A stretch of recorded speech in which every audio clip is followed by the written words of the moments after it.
So now you can see I've set it up in StatCrunch with the information for people who wore a seatbelt regularly or does not wear a seatbelt, combined with the 4 columns for number of cigarettes smoked per day. Where in VAR 2, it's no cigarette smoked per day.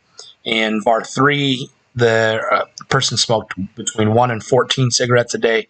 VAR 4, where the person smoked 15 to 34 cigarettes per day.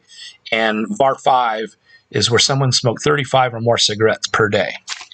So again, once you put your data for the number of people who wear a seatbelt or not a seatbelt based on their cigarette consumption in the columns with the labelings, you just go to Stat, Tables, Contingency with Summary, and you select the columns where the data is, which is VAR 2 through VAR 5.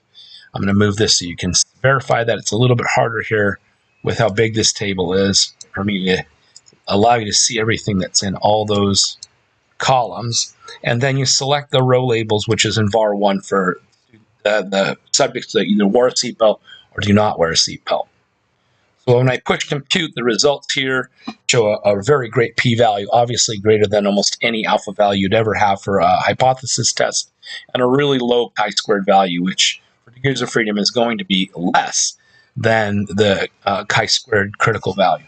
So now we're definitely not on the tail, and we do not reject the null hypothesis.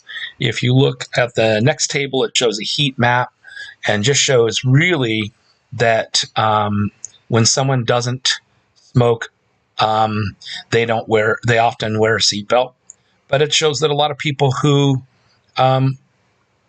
don't smoke also do not wear a seatbelt by this heat map. And so kind of helps to see why we do not reject the null hypothesis.